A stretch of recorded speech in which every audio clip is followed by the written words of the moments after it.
Bienvenue et à ce retour sur les explications du programme de première et précisément de la période de la Révolution française et de l'Empire, avec une séquence qui est consacrée à une question qui est d'une certaine façon un peu maltraitée traditionnellement par l'historiographie et un petit peu trop délaissée par le programme, qui est cette question de la colonisation, de l'esclavage, avec l'exemple tragique et douloureux de l'insurrection de Saint-Domingue, Haïti aujourd'hui, et de la fin de l'abolition de l'esclavage avec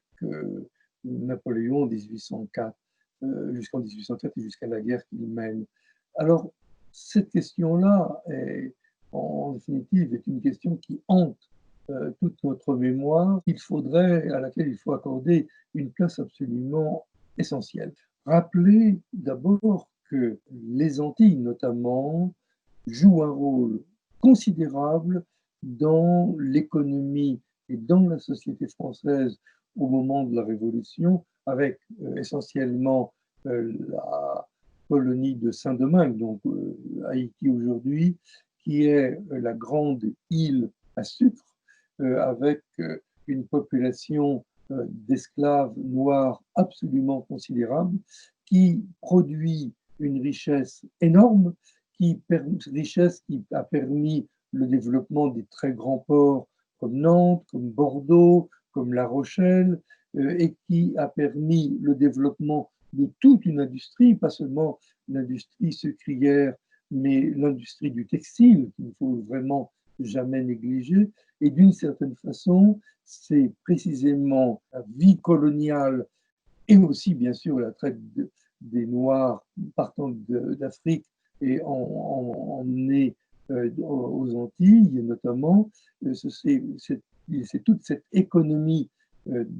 coloniale qui a donné à la France cette puissance économique qui a transformé la société et qui a, en quelque sorte, là, donné aussi des éléments essentiels au dynamisme révolutionnaire. C'est aussi ce sont aussi ces colonies qui ont été un des enjeux considérables de la vie politique française, puisque dès 1789, la question est bien de savoir si on laisse les colons, notamment de Saint-Domingue, gérer leur économie, leur société comme ils le veulent, ou est-ce qu'ils devront se soumettre aux lois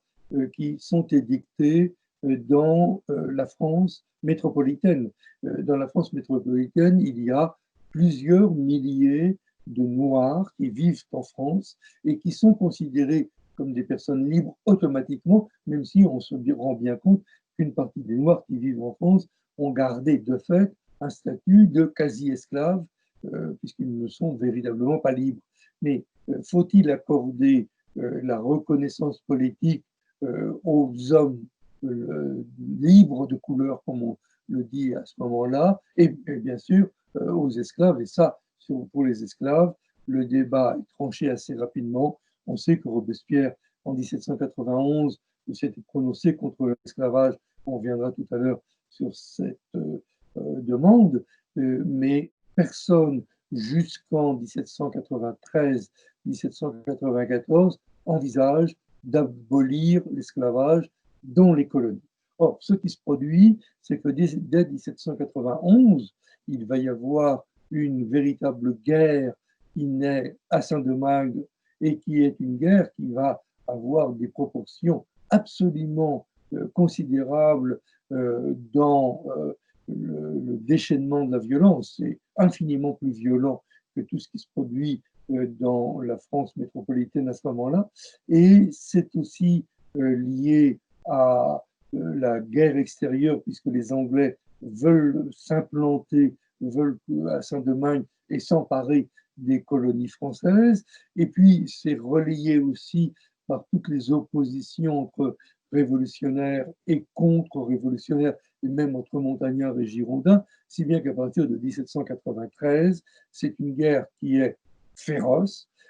qui, notamment en juillet 1793, produit avec l'incendie de Cap-Français un bilan humain absolument terrifiant. L'incendie des Cap-Français est certainement un des plus grands massacres que la France révolutionnaire ait jamais connu. Et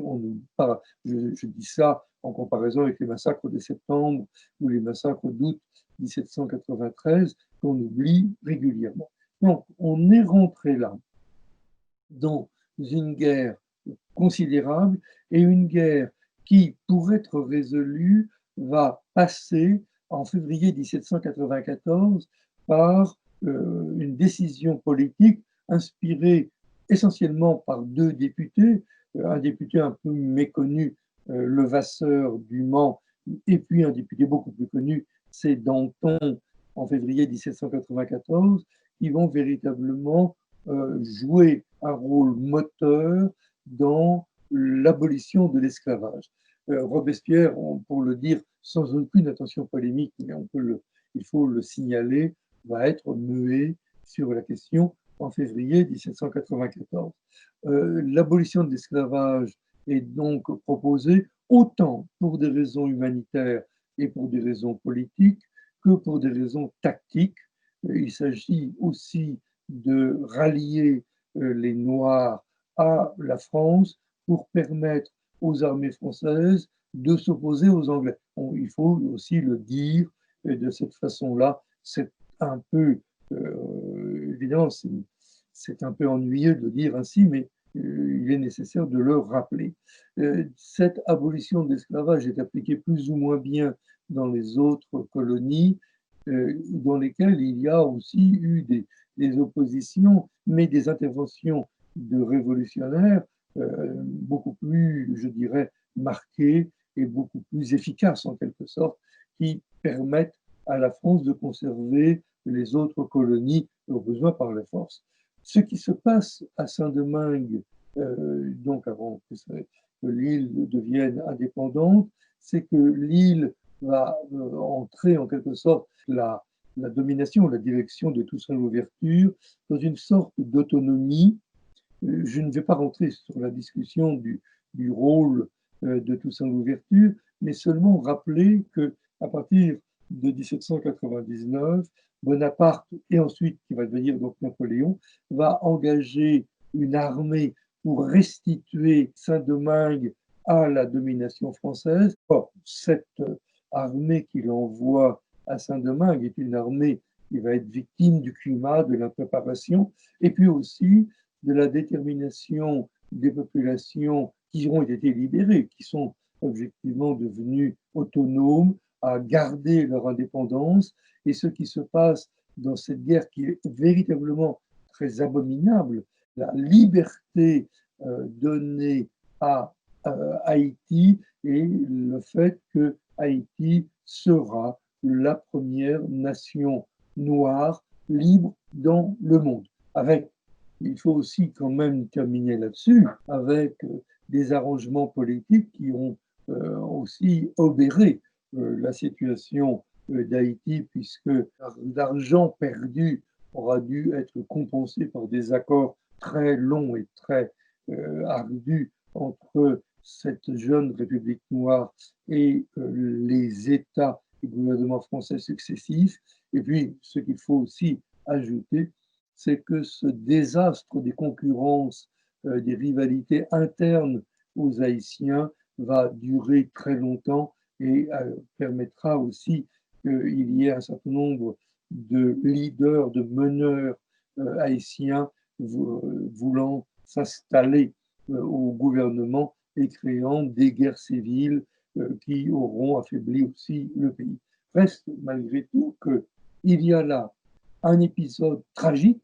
un épisode qu'il faut absolument rappeler, un épisode qui permet de comprendre les difficultés qu'il y a eu à trouver véritablement une application des lois qui venaient d'être installées par la France pour établir l'égalité entre les êtres humains. Il faudra quand même attendre 1848 pour que l'esclavage disparaisse véritablement. Et on voit bien à quel point les idéaux révolutionnaires-là ont été difficiles à transcrire et à véritablement incarner dans les sociétés. Si on le dit autrement, si on fait la comparaison avec une autre révolution, la révolution américaine, les États-Unis d'Amérique n'auront réglé la question de l'esclavage qu'après leur guerre de sécession, 20 ans après encore l'abolition de l'esclavage proclamée en France.